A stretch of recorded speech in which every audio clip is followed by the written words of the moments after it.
Hi Paige, I am super excited to fill in for Adam today. I can't wait to see what the topic is.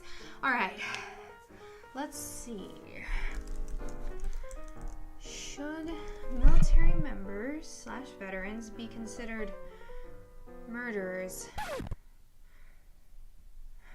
Oh. Hi there YouTube, my name is Christine. Like I said, I'm subbing in for Adam today here on Awesome Squared. Before we get started, I would like to make a quick disclaimer. I am a military brat and a military wife. My family has a long history in the military, so I will be approaching this from a more militaristic point of view. However, I must stress that I myself am not in the military, so I'm kind of like somewhere in between civilian and military person. I exist in the middle lands underworld. Now, as for whether or not I think military members and veterans should be considered murderers, short answer, no. To get into this a little further, I need to go over the word murder, which I will admit was my biggest point of contention with your initial video. You keep using that word. I don't think it means what you think it means. By the Oxford Dictionary, murder is defined as the premeditated and unlawful killing of one human being by another, or, as an informal definition, a very difficult, unpleasant task or experience. Now, I'm going to go ahead and go with the first definition, and a point that I would like to emphasize is the unlawful part. See, we as a global community have determined that war is a thing that happens, and that it can be conducted lawfully. Now, whether or not it's ethical or moral is another discussion on its own, but today let's focus on the lawful bits. There are actually laws of engagement when it pertains to war, laws that we as an international community have agreed to abide by, and in most cases I'd argue that we do a pretty good job at doing this.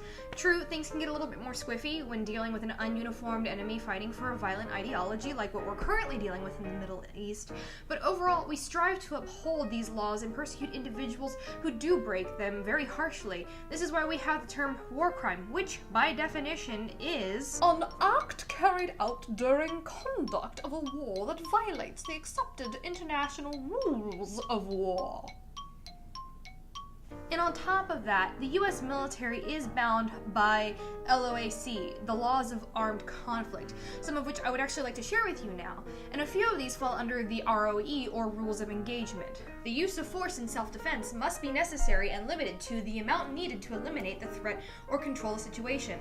This means that it is more lawful to die than strike a possible incident. By this rule, you had better only shoot if you have been shot at, and we actually lose a lot of soldiers because we hold them to this standard. Deadly force should only be used in response to a hostile act or a demonstration of hostile intent. Deadly force is defined as force that causes or has substantial risk of causing death or serious bodily harm. Failure to comply with the ROE or Rules of Engagement may be punishable under the UCMJ or Uniform Code of Military Justice.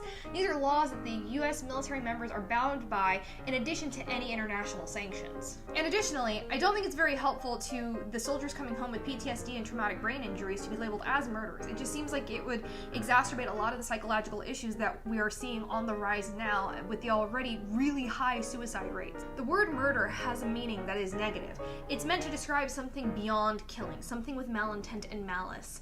That's not what I feel 99.9% of the people in these situations are doing. And sure, there are war crimes that are committed on both sides, but we work very hard to persecute those people and get them out of that situation so that they can be brought to justice. And I just don't think it's fair to lump them in with the people who are honestly just doing their job and trying to protect their families and their country.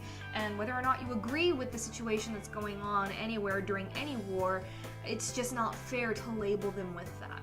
So yeah, long story short, no, I don't think they're murderers. Okay, thank you guys. If you've enjoyed our debate, please be sure to like and subscribe. And hey, let us know what you think. Give us your opinion. Go ahead and write them down in the comments below, or give us new topic suggestions. I know that Paige and Adam are always looking for them.